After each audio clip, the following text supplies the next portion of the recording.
இந்த கேம நீங்க விளையாண்டீங்கன்னா, உங்களுக்கு கண்டிப்பா கிறுக்கு புடிச்சிரும்.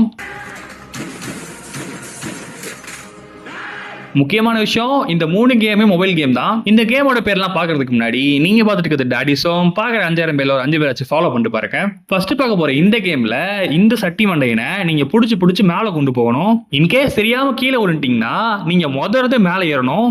இதுவே கடுப்பா இருக்குல்ல. ஆனா இந்த கேம் ப்ளே பண்ணும்போது சில அட்வைஸ்லாம் குடுப்பானுங்க பாருங்க. அது அத விட கடுப்பா இருக்கும். இந்த கேமோட பேரு தான் கெட்டிங் ஓவர் இட். அடுத்து இந்த கேம்ல நீங்க பார்க்குற இந்த ஷேப்ப கரெக்ட்டா அந்த பாத்துக்குள்ள கொண்டு போணும். கேட்க ரொம்ப சிம்பிளா தானே இருக்கு. ஒரு லெவலுக்கு மேல இந்த கேம் எவ்வளவு கஷ்டமா இருக்கு தெரியுமா? ஏன்டா இந்த கேம ஏத்தணும்னு இருக்கும். இந்த கேமோட பேரு தான் ஜாமெட்ரி டேஷ். நம்ம அடுத்து பார்க்க போற இந்த கேம ஏதாச்சும் ஒரு யூடியூபர் விளையாண்டு பார்த்திருப்பீங்க. இந்த கேம்ல நீங்க ஒரு பக்கம் வந்து இன்னொரு பக்கம் போணும். இது கேட்கற மாதிரி அவ்வளவு ஈஸிலாம் கிடையாது. நடுவுல எக்கச்சக்கமான ட்விஸ்ட் இருக்கும். இந்த கேமோட பேரை பார்க்கறதுக்கு முன்னாடி எனக்கு ஒரு சின்ன ஹெல்ப். யூடியூப்ல ஒரு 1000 பேர் ஃபாலோ பண்ணீங்கன்னா அங்க லைவ் போட ஆரம்பிச்சிடலாம். ப்ளீஸ் டைம் இருந்தா கொஞ்சம் பண்ணிருங்க. இந்த கேமோட பேரு தான் லெவல் டெவில். இந்த கேமோட டைரக்ட் லிங்க்லாம் பின் கமெண்ட்ல இருக்கு. அப்படி இல்லைன்னா கிரிட்டு கமெண்ட் பண்ணுங்க. உங்க டிஎம்க்கு சென்ட் பண்ணிடுறேன்.